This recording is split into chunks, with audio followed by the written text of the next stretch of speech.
Ya, assalamualaikum warahmatullahi wabarakatuh, sahabat YouTube semua, ketemu lagi di Halim Channel ya. Pada kesempatan video kali ini kita akan coba melakukan melepas bearing pompa air Shimizu ya. Jadi pompa air Shimizu ini sama semua motornya untuk yang jenis shallow well, bahkan yang deep well pun hampir sama. Strukturnya sama, cuman beda skala besar kecilnya aja ya. Nah, eh, kenapa bearing itu harus diganti? Kenapa bearing itu harus dilepas? Yang jelas ketika suara bearing itu sudah mulai berisik, sudah mulai noise nggak karu-karuan, ya itu sudah wajib harus diganti ya, karena bearing itu kalau sudah mulai noise atau berisik, itu dampaknya kemana-mana ya. Impellernya oleng gitu ya, cepat aus, kemudian rotornya pun bisa berdampak oleng dan cepat bisa bertabrakan dengan statornya, dan berakibat performanya motor juga menurun, cepat panas ya, dan tekanannya pun akan menurun. Nah, oleh sebab itu ketika sudah mendengar bearing atau lakernya berisik ya, sudah wajib harus diganti. Nah, untuk melakukan melepas bearing dengan cara sendiri ya di rumah, itu alat-alat sederhananya yang kita perlukan ya. Yang pertama tentunya harus punya kunci shock 10 ya, kunci shock 10 untuk membongkar bagian depannya. Kemudian untuk membongkar mechanical seal-nya ada stang snap ring. Kemudian bagian belakang harus obeng plus ya, di sini obeng plus. Kemudian untuk membantunya mencongkel tutup impeller ya, itu harus pakai obeng minus. Ada juga diperlukan palu. Dan untuk membongkar bearingnya sendiri nanti harus punya tracker ya, karena tracker ini untuk mengamankan terjadinya, kalau di palu ya itu bahaya. Kalau di palu bisa berakibat shaftnya bengkok dan lain sebagainya, jadi harus pakai tracker. Yang kadang kita temui ya, kalau bengkel-bengkel yang mungkin yang belum punya tracker itu asal di palu, nah itu bahaya. Bahayanya ya bisa melukai shaftnya atau bengkok shaftnya, dan nanti impellernya oleng seperti itu. Jadi memang ini harus wajib punya untuk melepas bearing secara sederhana. Ya, alat bantu lain ya kunci pas 10 ya, pas 10, kunci pas 12 untuk membantu tracker ini. Itu alat sederhananya. Nah, untuk membongkarnya urutannya bisa dari depan, bisa dari belakang. Yang mana yang paling mudah aja bisa dilakukan. Tapi yang jelas bagian depan dan belakang harus dibongkar ya untuk bisa melepas rotornya. Oke, ikuti terus step membongkarnya sampai dengan selesai.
bearing depan dan bearing belakang.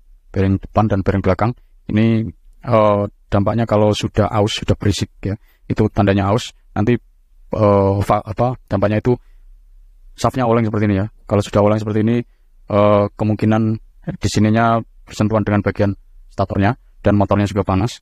Dan yang lainnya adalah impellernya ya. Impellernya nanti akan bergesekan oleng seperti itu. Jadi memang sudah wajib harus diganti. Nah, cara melepasnya urutannya seperti tadi ya, dari depan, dari belakang. Kalau sudah tampak seperti ini, baru kita menggunakan tracker untuk melepas bearingnya, baik itu untuk bearing depan maupun bearing belakang. Nah, kita lakukan dulu yang bagian belakang.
Ya, sangat mudah sekali ya untuk melepas bearingnya.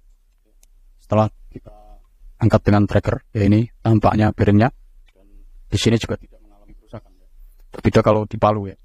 Diperhatikan kalau misalkan teman-teman melakukan penggantian bearing di bengkel atau apa, harus wajib punya tracker seperti ini. Ya, kalau asal di Palu gitu ya. Kadang ada di Palu dong gitu ya. Kelihatannya. Nah, itu dampaknya bisa rusak shaftnya dan bengkok shaftnya, yang nantinya bisa berakibat oleng ya. Kalau oleng itu performa motornya juga berkurang, performa pompanya juga berkurang. Jadi harus hati-hati. Nah, begitu juga pada saat memasang bearing yang baru. Saat memasang bearing yang baru itu upayakan jangan pakai palu, tapi pakai press bearing. Nah, saya kebetulan belum siap pressnya, tapi di video yang lain sudah saya tampakkan ya, sudah saya tunjukkan bagaimana press bearing. Ya, bagaimana press bearingnya supaya tidak terjadi kerusakan shaftnya pada saat pemasangan. Nah, itu yang perlu diperhatikan ya ketika mengganti bearing. Jadi harus punya alat untuk menjamin shaftnya itu tidak mengalami kerusakan. Karena kalau shaft ada rusaknya ya, misalkan karena palu ada penyoknya shaftnya. Nanti kalau penyok, bagian sini kalau penyok, nah itu nanti pada saat memasukkan bearing akan seret, susah, dan bearingnya pun akan rusak, bearing yang baru. Kalau di sini ada benjolan atau apa ya, yang membuat bearingnya stres dan cepat rusak. Makanya harus hati-hati pada saat mengganti bearing, karena bearing itu memang perlu perlakuan khusus ya, supaya apa, bearingnya awet. Oke, sampai di situ ya, melepas bearing dan memasang bearing, hal-hal yang perlu diperhatikan. Jadi untuk memasangnya kembali ya, urutannya tinggal dibalik, karena di sini saya hanya menampilkan bagaimana membongkar bearingnya. Terima kasih sudah menonton.